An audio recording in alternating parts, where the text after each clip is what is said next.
नमस्कार मित्रों, आप सभी का हार्दिक स्वागत है मेरे चैनल पर। आज का ये कार्यक्रम मेष राशि के जातकों के लिए बेहद खास होने वाला है, क्योंकि इसमें मैं चर्चा करने वाली हूँ जो आगामी 5 वर्ष है वो आपके लिए कैसे रहने वाले हैं। यानी 2026, 27, 28, 29 और 30 इन सालों में ग्रहों की गोचर की स्थिति कैसे रहने वाली है।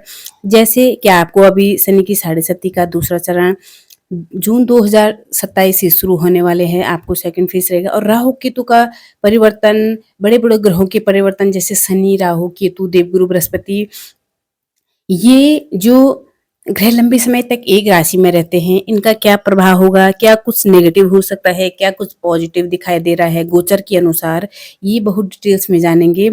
और ये भविष्यवाणी ऐसी है कि आप इसको समझ के अपने टाइम पे, अपने समय के अनुसार अपने पर हर चीज आजमा सकते हैं और उस पर उपाय भी कर सकते हैं।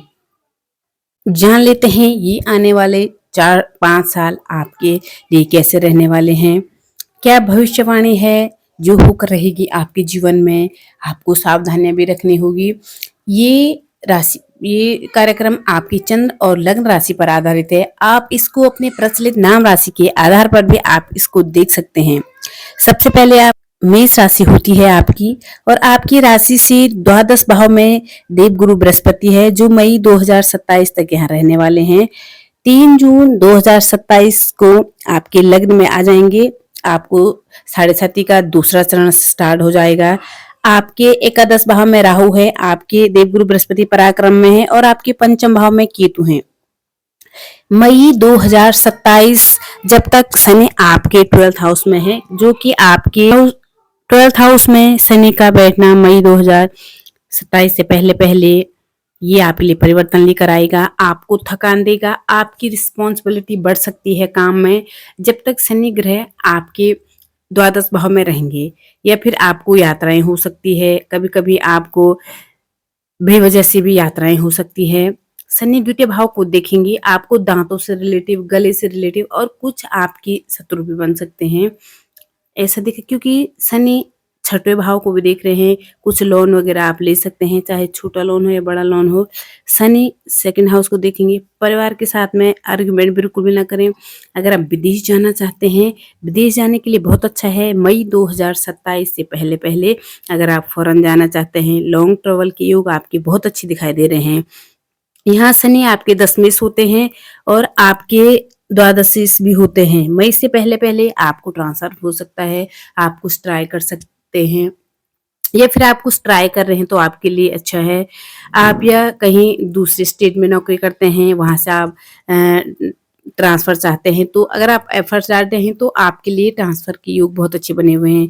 इसके साथ साथ में शनि जब आपके द्वादश भाव में बैठ रखे हैं तो आपको लेग पेन हो सकता है, पैरों से संबंधित थकान देखी जा सकती है। और आपको ये हो सकता है कि कभी कभी बिना कोई बात भी ना हो और आप फालतू सोचें, ये हो सकता है।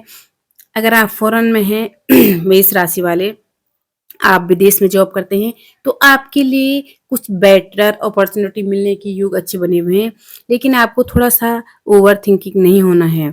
और इसके साथ में आपको जब शनिदेव आपके लग्न में आ जाएंगे और जब शनि लग्न में गोचर करेंगे और जब शनि राशि में आते हैं तो शनि आपके दशम भाव को देखेंगे। यहाँ पर ये दिखाई दे रहा है कि चंद्रमा के ऊपर जब भी शनिदेव आते हैं तो ओवर थिंकिंग तो फिर भी रहेगा, लेकिन विवाह होने की संभावना बढ़ जाएगी। कब से कब तक? जून 2027 से लेकर के अप्रैल 2030 से पहले पहले, जब तक शनिदेव आपके लग्न में ही रहेंगे। जून 2027 लेकर के मार्च अप्रैल 2030 से पहले आपके विवाह होने की बहुत चांसेस बढ़ जाएंगे। पार्टनरशिप में कार्य कर सकते हैं। आपके जॉब को स्विच करके कोई आपका बिजनेस करना, या फिर डेली इनकम का काम करना, या फिर ऑनलाइन काम से जुड़ना, ये योग आपके अच्छे दिखाई दे रहे हैं। शनि आपके दशम भाव को देखेंगे तो शनि करियर के क्षेत्र में थोड़ा विलंब करेंगे, लेकिन यहाँ पर जो भी मेष राशि वाले हैं जो खाली बैठे थे, जिनके पास जॉब नहीं थी या जो जॉब की तलाश में थे, तो उनके लिए बहुत अच्छी है। जो सोचते हैं हम जिम्मेदारी लें, आपके पास ज़रूर ज़िम्मेदार आएँगे, लेकिन थोड़ा स्लो-स्लो। जून 2027 से लेकर के 2030 का टाइम फ्रेम मेष राशि वालों के लिए ऐसा होगा, जहाँ पर आपके जीवन में सबसे ज़्यादा ज़िम्मेदारियाँ देखी जा सकती है। चाहे वो परिवार से लेकर के हो, चाहे वो काम से लेकर के हो, चाहे वो रोग ऋण से लेकर के हो, चाहे वो प्रोफ़ेशनल हो, ज़िम्मेदारी आपकी बढ़ सकती है। और शनि लग्न में बैठेंगे, आपके माइंड को खाली नहीं होने देंगे, क्योंकि 30 साल के बाद ऐसा योग बनता है कि 30 साल बाद शनिदेव आपके लग्न में आए हैं।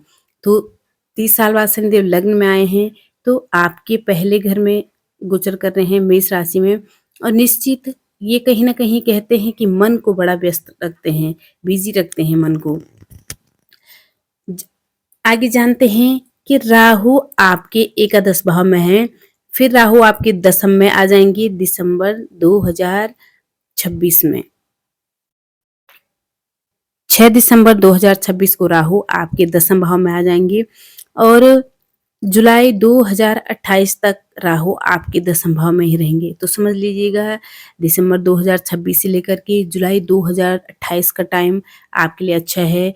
ये आपके एआई, यदि आप एआई में वर्क करते हैं या फिर आईटी इंजीनियर में कार्य करते हैं, या आप कोई एजेंट हैं, क्योंकि राहु का दशम भाव में आना, राहु जब भी दशम भाव में आते हैं तो पूरे 18 साल के बाद तो ये परिवर्तन करते हैं। राहु का काम सडन परिवर्तन करना, यानी दिसंबर 2026 के बाद 2027 एक ऐसा साल है जब आपके करियर में परिवर्तन देखने को मिलेगा ही मिलेगा, क्योंकि एक तो राहु आपके दशम भाव में होंगे, प्लस शनि की दृष्टि आपके दशम भाव पर होगी, तो परिवर्तन योग तो आना ही आना है।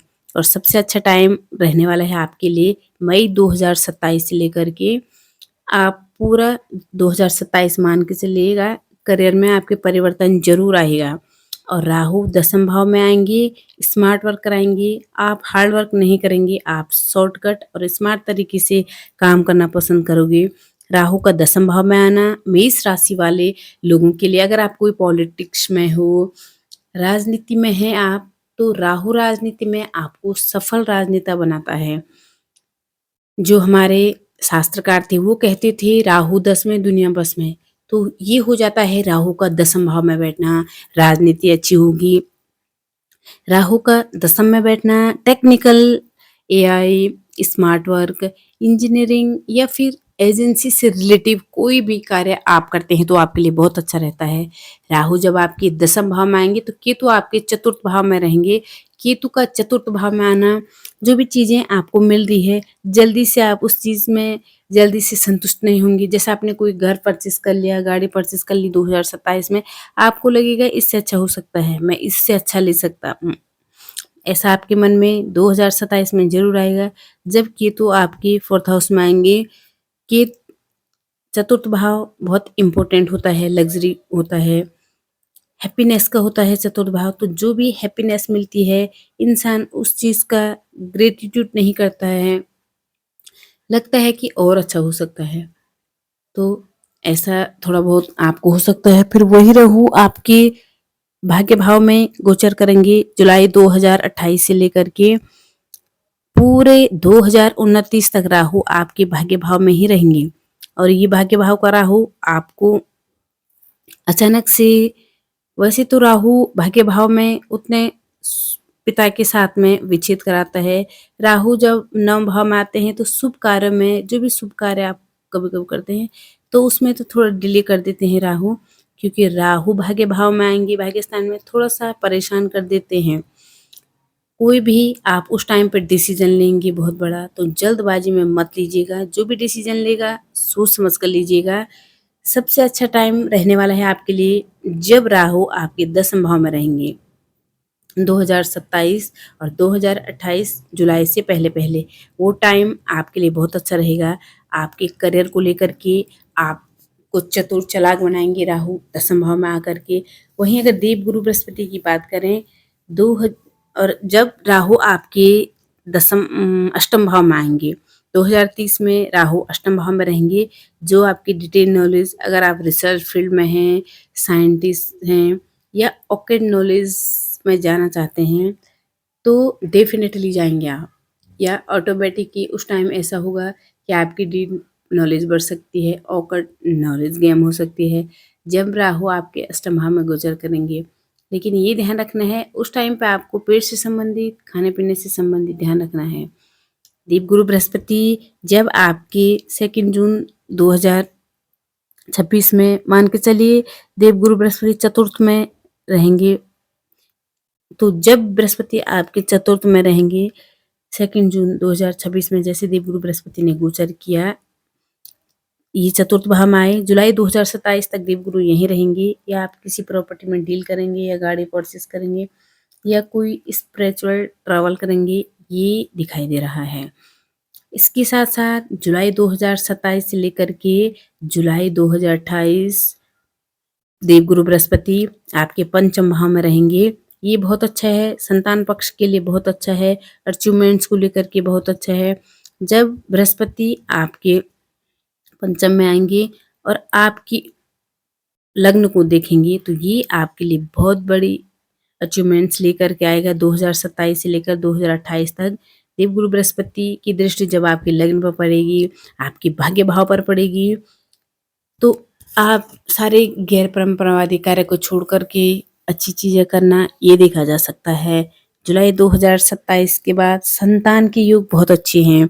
जुलाई 2027 के बाद हायर एजुकेशन के लिए बहुत अच्छा है। पढ़ाई से रिलेटिव, गवर्नमेंट सेक्टर से रिलेटिव आपके लिए बहुत अच्छा है। बृहस्पति स्वयं आपके पंचम भाव में होंगे, आपके पंचम भाव से भाग्य भाव पर दृष्टि डालेंगे, एकादश भाव पर आपकी कामनाएं पूरी होगी, आपका जो ड्रीम्स है वो पूरा होगा, और लग्न को देखेंगे तो आपके लग्न को भव्य तो बनाएंगे। जून जुलाई 2028 के बाद एक साल जो रहेगा वो बृहस्पति आपके छठे भाव में गोचर करेंगे।